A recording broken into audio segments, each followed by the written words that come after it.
Bonjour à toutes et à tous, c'est un petit exercice sur le transformateur monophasé, principalement l'étude de la plaque signalétique, mais on pourra aussi faire quelques calculs de puissance, on verra ça au cours de l'exercice.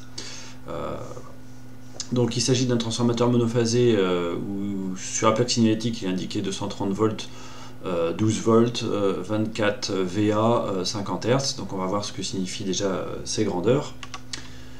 Alors, c'est toujours sympa d'avoir un petit schéma d'un transformateur. Donc on voit ici le schéma du transformateur. Tiens.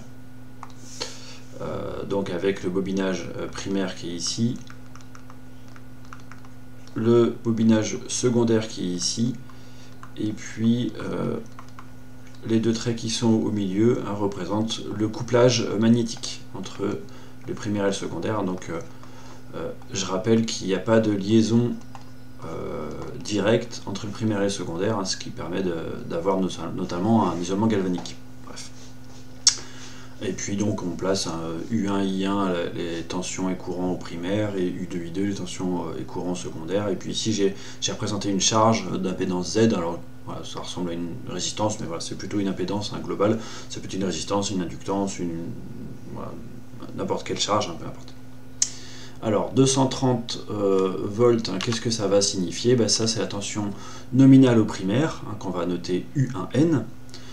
Nominale, c'est-à-dire que le transformateur a été construit pour cette valeur-là. 12 volts, ça va être la tension nominale au secondaire, donc noté U2N. Donc même chose, c'est le point de fonctionnement normal pour ce transformateur. 25 VA, il s'agit de la puissance apparente nominale au secondaire. Alors ce qui est important, c'est de bien repérer que c'est la valeur au secondaire, donc S2N. En effet, un transformateur, c'est pas intéressant de savoir ce qu'il va consommer côté primaire, mais plutôt qu'est-ce qu'il peut alimenter comme charge au secondaire. Et évidemment, 50 Hz, c'est la fréquence nominale. Alors, la plupart des transformateurs fonctionnent en 50 et 60 Hz pour les pays en 60 Hz, comme les États-Unis par exemple. Alors, ce transformateur peut-il alimenter une charge d'impédance Z égale 2,4 ohms?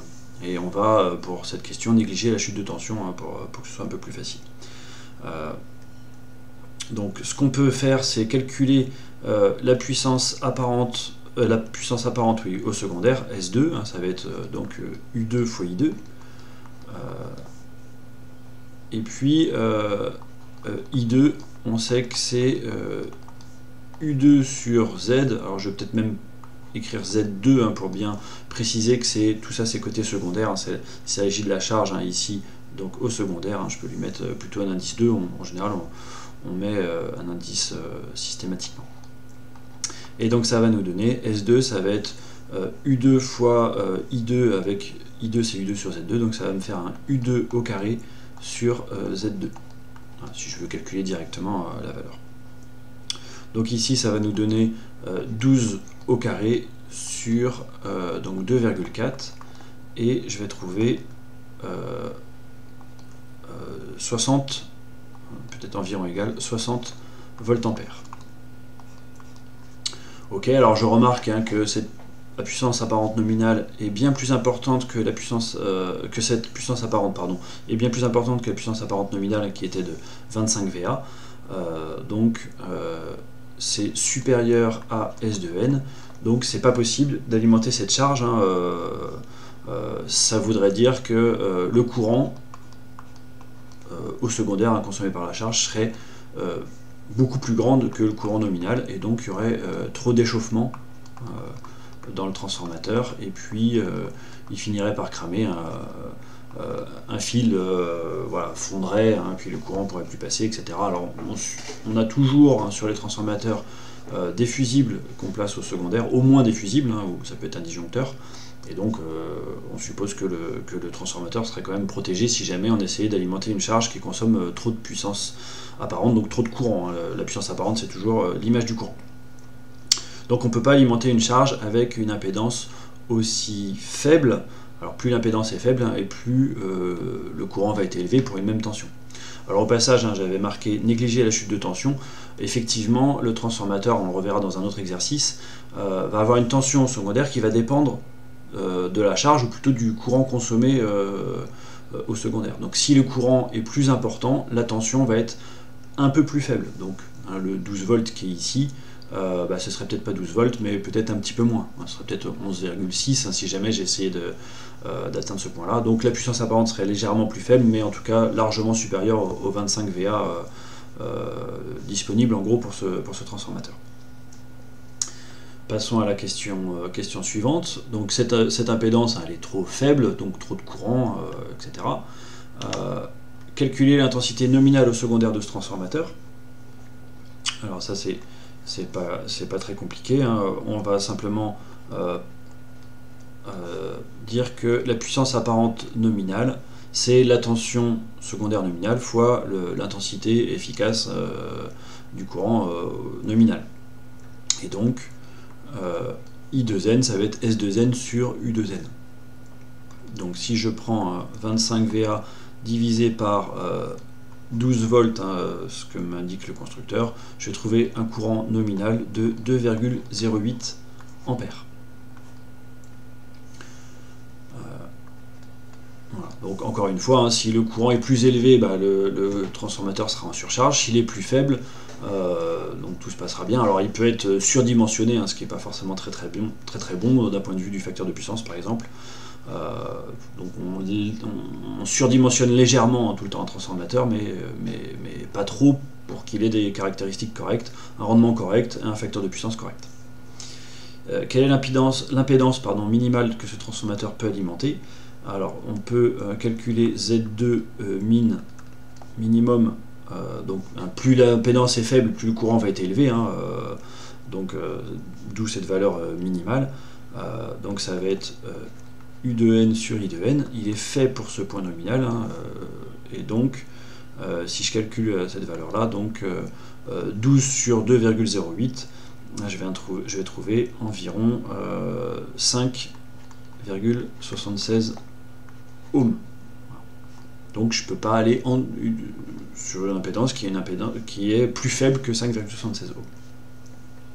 D'où la question suivante.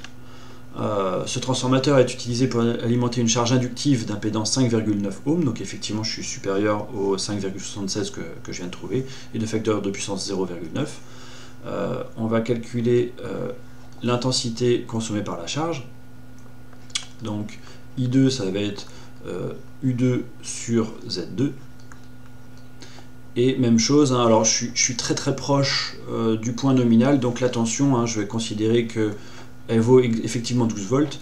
Voilà, je suis un petit peu avant le point nominal, donc c'est peut-être 12,05 volts hein, qu'on devrait avoir en théorie, mais voilà, c'est pour ça que j'avais marqué négliger à nouveau la chute de tension. Donc 12 sur 5,9, je vais trouver environ 2,03 ampères. Calculer les puissances actives, réactives et apparentes au secondaire. Alors ça c'est pas très compliqué, donc on est en monophasé, hein, donc c'est tension fois courant fois le facteur de puissance. Alors même chose, hein, je l'appelle plutôt cos phi 2, hein, tout ce qui est au secondaire je lui mets plutôt un indice 2. Donc c'est 12 fois 2,03 fois 0,9. Et je vais trouver environ 22,0 watts, hein, c'était 21,9 et quelques, hein, donc plus proche de 22, mais je place bien un 0 pour montrer que j'ai trois chiffres significatifs. La puissance réactive, je vais pouvoir la trouver en faisant U2, I2, sinus phi 2,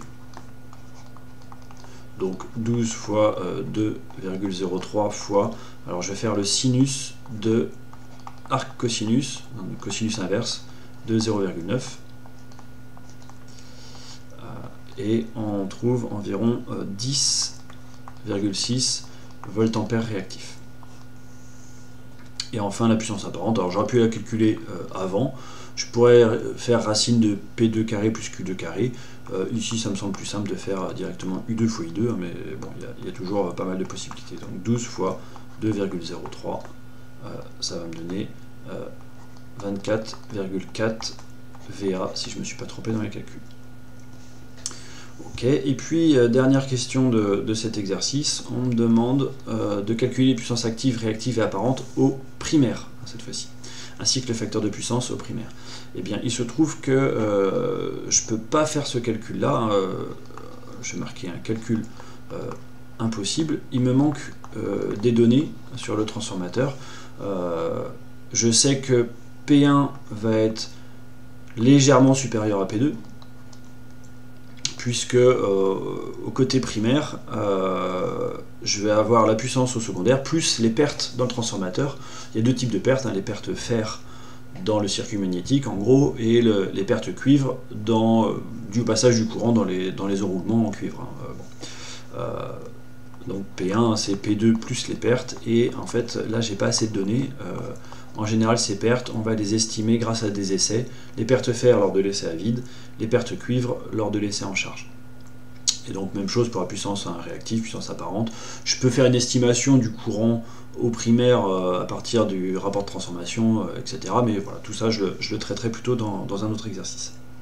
Donc voilà pour cet exercice. Je vous remercie.